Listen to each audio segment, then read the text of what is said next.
Hello everyone, I'm Jonathan Little. We're here today with episode 246 of Weekly Poker Hand. I want to thank you all for being here with me today. Let's go ahead and get right to the action. We have the Wolf, again, playing 5-5-10. He decides to limp under the gun with ace-8 offsuit. I've actually been pretty impressed with the Wolf's play up until, now. Wolf, do not limp ace-8 offsuit under the gun. There's no need for that. It's a terrible hand. Ace-X offsuit from essentially every seat besides cutoff, button, small blind, and big blind should be open, folded. Ace-8 or lower, don't even think about playing it. Fold it, assuming it's offsuit.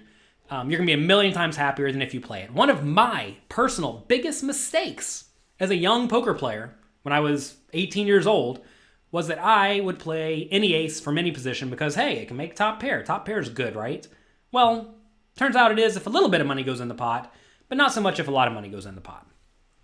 All right, now Robert makes a raise to $50, 5 big blinds, under the gun +1 with ace-queen offsuit. That's perfectly fine and standard. Folds around to Basie, playing 5-5-10, so he's in the small blind with king-queen offsuit and elects to just fold it. Good disciplined poker there. I think whenever you're against an under-the-gun limp, who may be trapping, and then a second position raiser, very often that second position raiser is going to have a pretty strong range. And how does king-queen fare against a pretty strong range from out of position? Well, the answer is not very good, right? So you need to fold. I like the fold. If you are going to play king-queen there, you need to 3-bet it.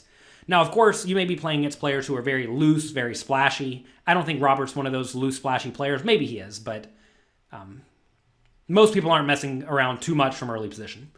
All right, folds around to Dave O. We saw Dave O previously call a raise with ace-7 offsuit. Now he has queen-8 suited from the third blind, and he needs to fold, but he calls. Similarly, to the same reason that the king-queen offsuit needs to fold, queen-8 suited is going to be in pretty bad shape here, needs to fold as well. Back around to the Wolf. Now, if you limp under the gun and face a raise from second position, how does ace-8 offsuit fare?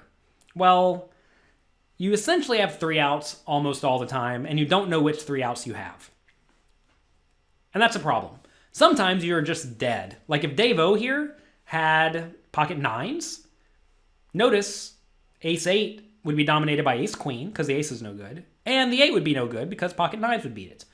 This is really one of the main reasons you don't play ace-X offsuit, especially in multi-way pots, because you're going to be really dominated many ways, and you don't know which ways you're dominated. So just fold. Even after you limp, if you put in 10, just fold for 40 more.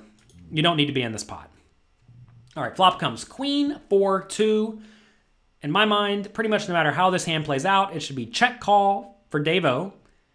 Check call on the turn, check call on the river. So check call flop, check call turn, check call river with top pair no kicker against top pair top kicker. All right, pot was 150.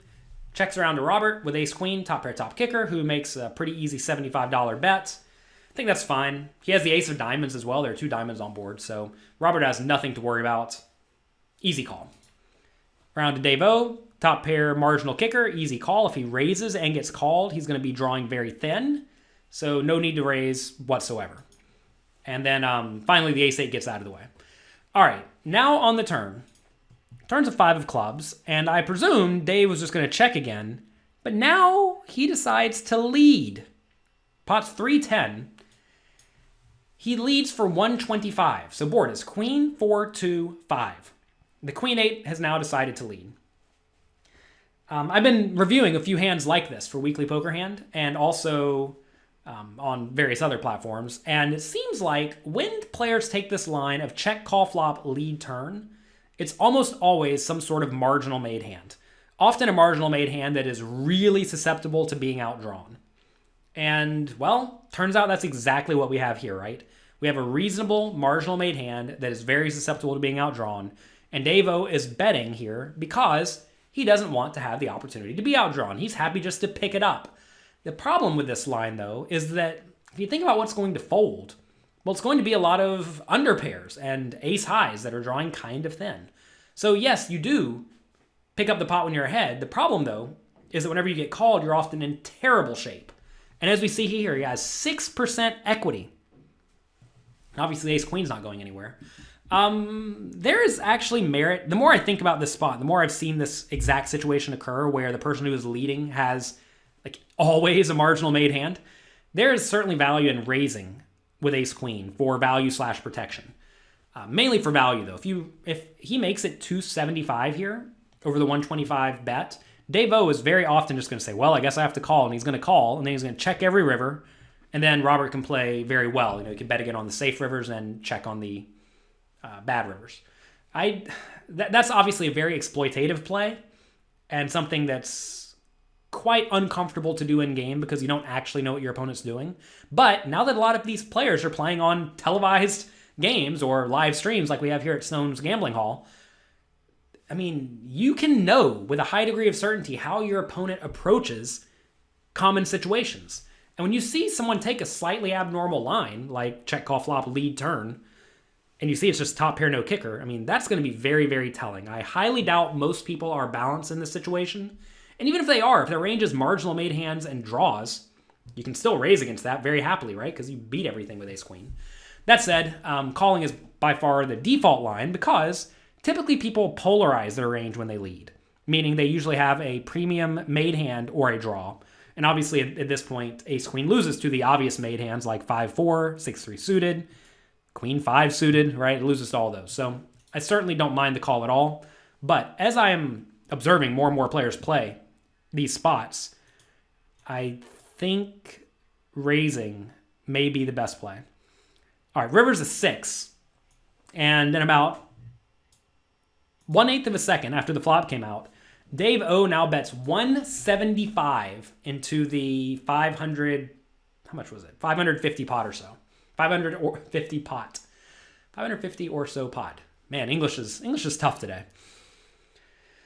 All right, board is queen, 4-2, 5-6. Dave-O led turn and led river with his queen. So first things first, is this a bluff or a value bet? And I don't know Dave-O, but it doesn't make a whole lot of sense, right? And we see Robert sitting here thinking, this makes no sense. It doesn't make sense for Dave-O's actual hand. Now, it certainly makes sense if Dave-O is polarized, betting with flush draws and straights. The thing is, though, what are the straights, right? The straights are exactly 8-7. Would that check, call, flop? No, unless it was diamonds. What about 6-3? Think about 6-3. Would 6-3 check, call, flop? Maybe. What about ace-3? I mean, sure, but we have an ace, so we block that. We have the ace of diamonds, so we block that. If you had ace-3 of diamonds. So there really aren't a whole lot of straights available, right? So if there aren't a whole lot of straights available, that means he must be leading the turn with what? 2 pair?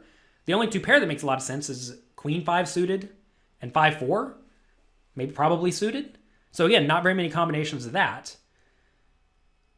And then he bet again on the river kind of small, which sort of implies a marginal made hand, or like a non-straight made hand.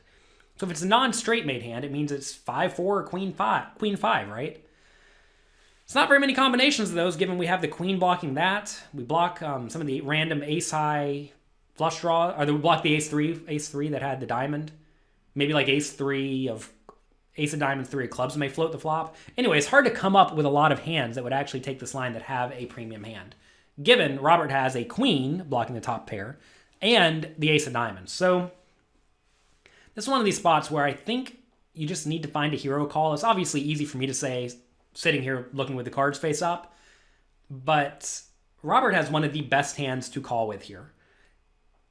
You may say, well, he has the ace of diamonds, so he can't have a flush draw to check, call the flop, and lead the turn. Or he has fewer flush draws. Straight flush draws. I say straight flush draws. Straight flush draws with only, no pairs, like ace of diamonds, 7 of diamonds.